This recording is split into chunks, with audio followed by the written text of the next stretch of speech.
Assalamualaikum warahmatullahi wabarakatuh. Perkenalkan, nama saya Rahma Nufiza Amalia Putri dengan NPM 222101063. Saya akan mempresentasikan makalah kelompok 10 yang berjudul Pengelolaan Lingkungan Hidup dan Penataan Ruang. Pembahasan yang pertama itu ada pengertian pengelolaan lingkungan hidup. Yang kedua, faktor penyebab kerusakan lingkungan hidup. Yang ketiga, upaya masyarakat dalam melestarikan lingkungan hidup. Yang keempat, tujuan dan sasaran dari pengelolaan lingkungan hidup. Yang terakhir, pengertian ruang lingkup dan tujuan tata ruang. Pembahasan pertama yaitu pengertian pengelolaan lingkungan hidup.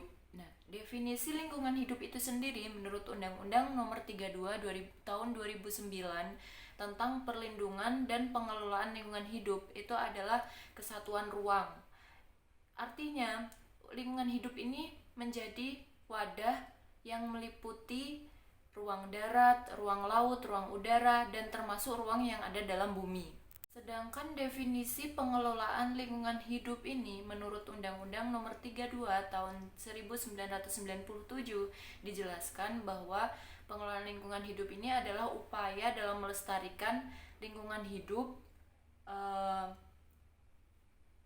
yang meliputi kebijaksanaan penataan, pemanfaatan, pengembangan, pemeliharaan, pemulihan, pengawasan, dan pengendalian lingkungan hidup. Kemudian pembahasan yang kedua yaitu faktor penyebab kerusakan lingkungan hidup. Nah, ini dibagi menjadi dua, yaitu faktor alami dan faktor manusia. Kerusakan lingkungan hidup yang disebabkan oleh peristiwa alam itu salah satunya tsunami atau gempa bumi yang akhir ini banyak melanda di Indonesia, telah menimbulkan dampak rusaknya lingkungan hidup. Nah, dahsyatnya suatu gelombang tsunami itu serta gempa bumi itu merupakan contoh fenomena alam yang dapat dalam sekejap dapat merubah bentuk tatanan lingkungan hidup semua muka bumi. Kemudian kerusakan lingkungan hidup yang disebabkan oleh manusia. Nah, manusia itu adalah makhluk hidup yang diciptakan dengan mempunyai akal, budi, yang mampu merubah suatu wajah dunia dari pola kehidupan sederhana gitu. Namun sayang sekali apa yang dilakukan manusia itu tidak diimbangi dengan pemikiran akan masa depan, kehidupan generasi selanjutnya. Jadi banyak sekali kemajuan yang diraih oleh seorang manusia itu membawa dampak buruk terhadap kelangsungan lingkungan hidup. Contohnya yaitu penebangan hutan secara liar atau penebangan liar dan lain-lain. Selanjutnya pembahasan yang ketiga, upaya masyarakat dalam melestarikan lingkungan hidup. Yaitu yang pertama bisa melestarikan tanah, pelestarian tanah. Upaya dalam pelestarian tanah ini dapat dilakukan dengan cara menggalakkan kegiatan penanaman pohon atau penghijauan kembali, reboisasi. Terus yang kedua, pelestarian udara. Upaya yang dapat dilakukan itu menjaga udara tetap bersih dan sehat, yaitu dengan menggalakkan penanaman pohon ataupun tanaman hias di sekitar, karena tanaman itu kan menyerap gas-gas yang membahayakan bagi manusia. Nah, yang ketiga ada pelestarian hutan. Upaya ini dapat dilakukan untuk melestarikan hutan antara lain yaitu reboisasi atau penanaman kembali hutan yang gundul. Terus melarang pembabatan hutan secara sewenang-wenang, menerapkan sistem tebang pilih dalam menebang pohon.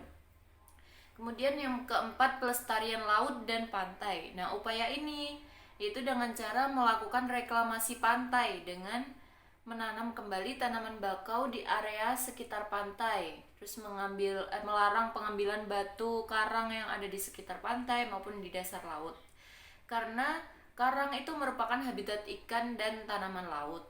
Nah, kemudian terakhir ada yang kelima, pelestarian flora dan fauna.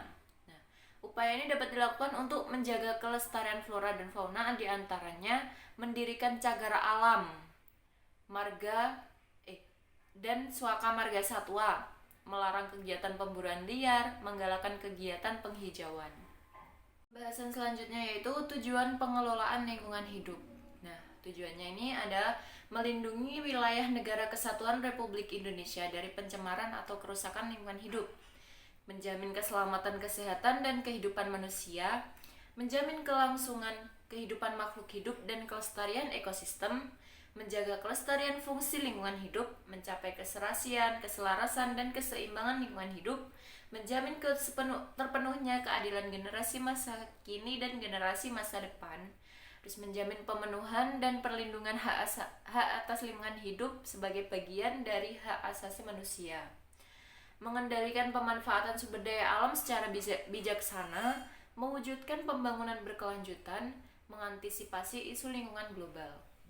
Sasaran dari pengelolaan lingkungan hidup yaitu tercapainya keselarasan, keserasian, dan keseimbangan antara manusia dan lingkungan hidup, terwujudnya manusia Indonesia sebagai insan lingkungan hidup yang memiliki sikap dan tindak melindungi dan membina lingkungan hidup, terjaminnya kepentingan generasi masa kini dan generasi masa depan, tercapainya kelestarian fungsi lingkungan hidup, terkendalinya pemanfaatan sumber daya secara bijaksana, terlindunginya Negara Kesatuan Republik Indonesia terhadap dampak usaha atau kegiatan di luar wilayah negara yang menyebabkan pencemaran atau kerusakan lingkungan hidup.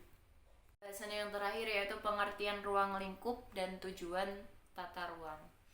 Pengertiannya yaitu menurut pasal 1 angka 1 Undang-Undang Nomor 26 Tahun 2007 itu tentang penataan ruang. Nah, yang dimaksud dengan penataan ruang adalah wadah yang meliputi ruang darat, ruang laut, dan ruang udara, termasuk ruang di dalam bumi, satu kesatuan wilayah itu tempat manusia dan makhluk hidup lain melakukan kegiatan dan memelihara kelangsungan hidupnya. Itu definisi dari ruang lingkup. Kemudian ruang itu dibagi menjadi 3 kategori. Yang pertama ada ruang daratan. Itu ruang yang terletak di atas atau di bawah permukaan daratan, termasuk pemukiman perairan, daratan, dan sisi daratan dari garis laut terendah. Yang kedua ada ruang lautan, adalah ruang yang terletak di atas dan di bawah permukaan laut, dimulai dari sisi laut, dari sisi garis laut terendah, termasuk dasar laut dan bagian bumi di bawahnya, di mana negara Indonesia memiliki hak yurisdiksi. Kemudian yang ketiga ada ruang udara, adalah ruang yang terletak di atas ruang daratan dan ruang lautan sekitar wilayah negara dan melekat pada bumi, di mana negara Indonesia memiliki yurisdiksi. Selanjutnya tujuan tata ruang. Tujuannya itu menurut Undang-Undang Nomor 26 Tahun 2007 Pasal 3 tentang penataan ruang, yaitu penyelenggaraan penataan ruang itu bertujuan untuk mewujudkan ruang wilayah nasional yang aman, nyaman, produktif, dan berkelanjutan, berlandaskan wawasan Nusantara dan ketahanan nasional dengan terwujudnya keharmonisan antara lingkungan alam dan lingkungan buatan. Yang kedua, terwujudnya keterpaduan dalam penggunaan sumber daya alam dan sumber daya buatan dengan memperlihatkan sumber daya manusia.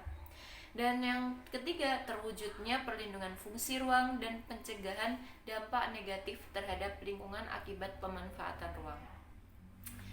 Sekian presentasi dari kelompok 10. Saya Rahmanufiza Amalia Putri. Wassalamualaikum warahmatullahi wabarakatuh.